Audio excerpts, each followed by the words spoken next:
전능하사 천지를 만드신 하나님 아버지를 내가 믿사오며 그 외아들 우리 주 예수 그리스도를 믿사오니 이는 성령으로 잉태하사 동정녀 마리아에게 나시고 본디오 빌라도에게 고난을 받으사 십자가에 못 박혀 죽으시고 장사한 지 사흘 만에 죽은 자 가운데서 다시 살아나시며 하늘에 오르사 전능하신 하나님 우편에 앉아 계시다가 저리로서 산자와 죽은 자를 심판하러 오시리라. 성령을 믿사오며 거룩한 공예와 성도가 서로 교통하는 것과 죄를 사하여 주시는 것과 몸이 다시 사는 것과 영원히 사는 것을 믿사옵나이다. 아멘.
이스라엘 자손이 또 여호와의 목전에 악을 행하니라.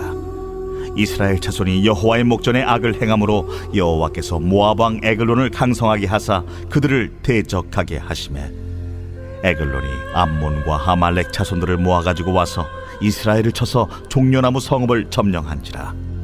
이에 이스라엘 자손이 모압 왕 에글론을 18해 동안 섬기니라.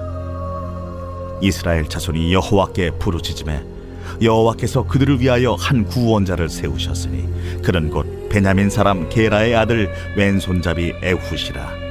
이스라엘 자손이 그를 통하여 모압 왕 에글론에게 공물을 바칠 때에 에훗이 길이가 한 규빗 되는 좌우에 날선 칼을 만들어 그의 오른쪽 허벅지 옷 속에 차고 공물을 모압 왕 에글론에게 바쳤는데 에글론은 매우 비둔한 자였더라. 에훗이 공물 바치기를 마친 후에 공물을 메고 온 자들을 보내고 자기는 길갈 근처 돌 뜨는 곳에서부터 돌아와서 이르되 왕이여, 내가 은밀한 일을 왕에게 아뢰려 하나이다. 조용히 하라. 함에 모셔 선자들이 다 물러간지라. 에훗이 그에게로 들어가니 왕은 서늘한 다락방에 홀로 앉아있는 중이라. 에훗이 이르되 내가 하나님의 명령을 받들어 왕에게 아랠 일이 있나이다. 왕이 그의 좌석에서 일어나니 에훗이 왼손을 뻗쳐 그의 오른쪽 허벅지 위에서 칼을 빼어 왕의 몸을 찌르되 칼자루도 나를 따라 들어가서 그 끝이 등 뒤까지 나갔고 그가 칼을 그의 몸에서 빼내지 아니하였으므로 기름이 칼날에 엉겼더라. 에훗이 현관에 나와서 다락문들을 뒤에서 닫아 잠그니라. 에훗이 나간 후에 왕의 신하들이 들어와서 다락문들이 잠겼음을 보고 이르되 왕이 분명히 서늘한 방에서 그의 발을 가리우신다 하고 그들이 오래 기다려도 왕이 다락문들을 열지 아니하는지라 열쇠를 가지고 열어본즉 그들의 군주가 이미 땅에 엎드려져 죽었더라. 그들이 기다리는 동안에 에훗이 피하여 돌 뜨는 곳을 지나 스이라로 도망하니라. 그가 이르러 에브라임 산지에서 나팔을 불매 이스라엘 자손이 산지에서 그를 따라 내려오니 에훗이 앞서가며 그들에게 이르되 나를 따르라! 여호와께서 너희의 원수들인 모압을 너희의 손에 넘겨주셨느니라. 무리가 에훗을 따라 내려가 모압 맞은편 요단강 나루를 장악하여 한 사람도 건너지 못하게 하였고 그때에 모압 사람 약 10,000명을 죽였으니 모두 장사요 모두 용사라. 한 사람도 도망하지 못하였더라. 그날에 모압이 이스라엘 수하에 굴복하매 그 땅이 80년 동안 평온하였더라. 오늘은 두 번째 사사 예훗에 대해서 함께 살펴보도록 하겠는데요. 지난 시간에 온니엘 첫 번째 사사죠. 사사의 전형적인 모형을 보여주었다면 이제 두 번째 사사부터는 각 개인의 특성이 드러나고 또 사사들의 각기 다른 구원의 서사들이 이야기되고 있습니다. 우리가 이제 온니엘을 통해서 이 사사기에서 계속 반복되는 패턴이죠. 이스라엘 백성이 하나님께 범죄하면 하나님께서는 진노하시고 이 진노에 이스라엘이 다시 회개하고 하나님께 간구하면 하나님께서 구원해 주신다. 구원을 받고 나면 또다시 이스라엘이 재범죄한다. 이 사이클이 사사기에서 계속 반복되는데요. 오늘 12절 보시겠는데 이스라엘 자손이 또 여호와의 목전에 악을 행하니라. 자, 재범죄가 된 것이죠. 자, 그래서 어떻게 됐느냐? 이제 하나님이 진노하셨습니다. 목전에 악을 행하니라. 이스라엘 자손이 여호와의 목전에 악을 행함으로 여호와께서 모압 왕 에글론을 강성하게 하사 그들을 대적하게 하시매. 자, 하나님께서 모압 왕 이스라엘의 대적 에글론을 강성하게 하셨습니다. 자, 그래서 14절 보시겠는데요. 이에 이스라엘 자손이 모압 왕 에글론을 18해 동안 섬기니라. 이스라엘이 18년 동안 모압 왕을 섬기고 모압 왕에게 조공을 바쳤습니다. 자, 사랑하는 성도님 여러분, 이스라엘 하나님의 백성이 섬겨야 할 왕은 하나님인데요. 그런데 이 하나님의 백성이 범죄하여서 하나님이 아닌 가나안의 풍요의 신인 바알과 아세라를 섬겼습니다. 그래서 풍요의 신 바알과 아세라를 섬겼는데 그 결과 풍요로워진 것이 아니라 이방 신을 섬긴 결과 이스라엘이 모압 왕을 섬기고 조공을 바치는 처지가 되었습니다. 하나님의 백성이 이방 왕을 섬기고 그 왕에게 억압과 착취를 당하는 비참한 처지가 되었습니다. 자, 이것이 하나님을 떠난 인간의 인류의 모습이죠. 하나님을 떠나서 스스로의 힘으로 잘 먹고 잘 사는 것이 아니라 하나님을 떠나서 자유롭게 자기가 하고 싶은 대로 사는 것이 아니라 하나님을 떠나서 오히려 죄의 노예가 되었습니다. 성공의 노예, 인정의 노예, 세상 향락의 노예, 돈의 노예, 성의 노예, 수많은 것의 노예가 되었고 사망과 죽음의 노예가 되어버린 것이죠. 이것이 하나님이 아닌 다른 것을 섬기는 인간의 모습인데요. 자, 이 죄의 노예, 이 사망의 노예에서 모압 왕 에글론을 섬기는 이 비참한 처지에서 자, 이스라엘이 하나님께 부르짖는데요. 15절입니다. 이스라엘 자손이 여호와께 부르짖음에, 이 부르짖었다는 것은 회개를 의미하지죠. 자, 계속해서 여호와께서 그들을 위하여 한 구원자를 세우셨으니 그는 곧 베냐민 사람 게라의 아들 왼손잡이 에훗이라. 이스라엘 자손이 그를 통하여 모압 왕 에글론에게 공물을 바칠 때에, 자, 하나님께 부르짖음에 하나님이 구원자, 즉 사사 에훗을 보내셨습니다. 자, 사랑하는 성도님 여러분, 이스라엘 백성이 스스로의 힘으로 해방을 장취한 것이 아니라, 스스로의 힘으로 구원한 것이 아니라 하나님이 보내신 구원자를 통해서 모압 왕으로부터 해방을 얻는데요. 바로 여기가 기독교 구원의 핵심을 담고 있는데, 기독교의 구원은 위로부터의 구원입니다. 인간이 스스로의 힘으로 죄의 권세에서 해방될 수 없다. 자력 구원은 없다를 성서는 천명하고 있습니다. 자, 성서에서 구원은, 기독교의 구원은 인간이 스스로 죄를 뚫고 나오고 사망과 죽음에서 스스로 헤어나오는 것이 아니라 하나님이 구원자, 참 사사이신 메시아를 보냄으로 그 메시아를 통해서 인류를 죄에서 구원하는 것이죠. 그렇기 때문에 죄인인 우리에게 필요한 것은 참 사사, 참 메시아, 예수 그리스도이십니다. 예수 그리스도 그 한 분을 통해서, 참 왕이신 예수 한 분을 통해서 우리는 죄와 사망의 사력에서 온전히 구원받을 수 있지요.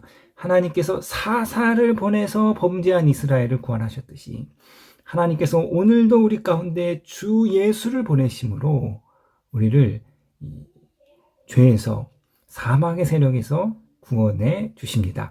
자, 이 두 번째 사사부터는 사사 개인의 특성이 나오는데, 이 에훗의 특성은 무엇이냐? 왼손잡이다, 이렇게 말하고 있는데요.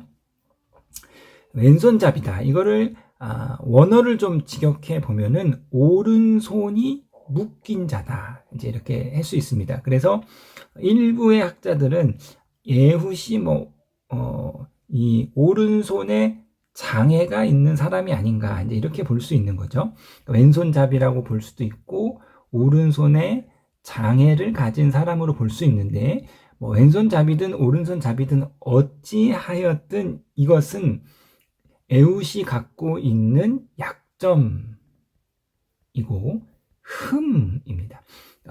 우리도 이제 예전에 왼손잡이는 이렇게 좋지 못한 모습이었죠. 그래서 밥상에서 왼손으로 밥 먹으면 재수없다, 이렇게 할 정도로 그랬던 것처럼 고대 사회에서도 마찬가지죠.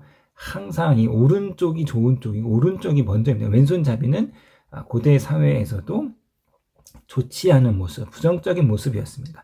장애였든 하여튼 왼손잡이는, 어쨌든 이 왼손잡이는, 에훗을 수식하는 이 왼손잡이라는 특성은 이 에훗이라는 사사가 약점이 있다, 흠이 있다, 이걸 보여주고 있는데요. 우리가 이제 앞으로 계속해서 사사들을 살펴보겠지만 사사들이 다 약점을 가지고 있습니다. 흠을 가지고 있습니다. 그러니까 사사기가 이 사사들이 갖고 있는 그 약점과 흠을 가리는 것이 아니라 그 약점과 흠을 오늘 본문처럼 명시적으로 기록해 놓고 있습니다. 에훗이라는 사사의 특징을 한마디로 왼손잡이다라고 표현하는 것처럼 사사들의 약점과 흠을 이 성서가 아주 명시적으로 기록해 놓고 있는데요. 이처럼 자, 하나님께서는 흠 있는 자를 사사로 들어 사용하시는데요. 달리 표현하면 완벽한 사람은 없습니다. 흠 없는 사람은 없는 거예요. 하나님이 어떤 사람을 쓰시는데 완벽한 사람은 쓰실 수가 없는 거죠. 그런 사람 존재하지 않으니까. 다 흠이 있고 연약하고 부족하지만 하나님이 부족하지만 흠이 있잖아. 그 사람을 쓰시겠다고 하면 하나님 손에 붙들리면 귀히 쓰임 받을 수 있는 것이죠. 무디 목사님, 정말 큰 한 세대의 부흥을 이끌었던 무디 목사님은 초등학교도 졸업하지 못한 구두 수성공이었습니다. 그러니까 배우지 못한 흠이 있는 것이죠. 연약함이 있는 것이죠. 그러나 그가 하나님 손에 붙들리자 아주 귀히 쓰임 받았습니다. 사도 바울의 고백인데요. 고린도 후서 12장 9절에 나에게 이르기를 내 은혜가 내게 족하도다. 이는 내 능력이 약한 데서 온전하여 짐이라 하신지라. 그러므로 도리어 크게 기뻐함으로 나의 여러 약한 것들에 대하여 자랑하리니 이는 그리스도의 능력이 내 안에 머물게 하려 함이라. 바울은 약한 것을 통해서 오히려 그리스도의 능력이 내게 더 머문다. 그래서 내가 약함을 자랑하고 약함을 기뻐한다 말하고 있는데요.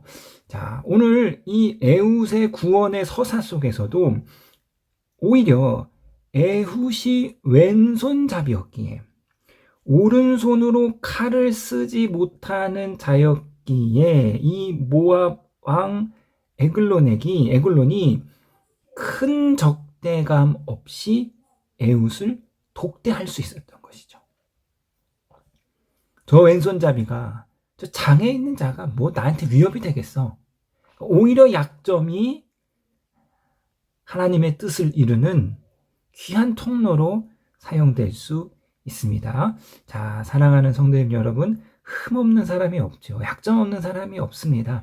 우리가 다 흠과 약점과 또 지난 삶의 여러 가지 우리 어리석은 모습들이 있으나 그러나 하나님께서 우리를 사용하시면 하나님 손에 붙들리면 하나님께서 우리의 약점까지도 귀히 사용하여 주실 것이고 우리의 약함이 오히려 그리스도의 능력을 머물게 하는 귀한 통로가 될 줄로 믿습니다. 자, 이 새벽에 다 같이 하나님 앞으로 나아가시는 저와 여러분 되시기를 주님의 이름으로 부탁드리겠습니다.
하늘에 계신 우리 아버지여, 이름이 거룩히 여김을 받으시오며 나라에 임하옵시며 뜻이 하늘에서 이룬 것 같이 땅에서도 이루어지이다.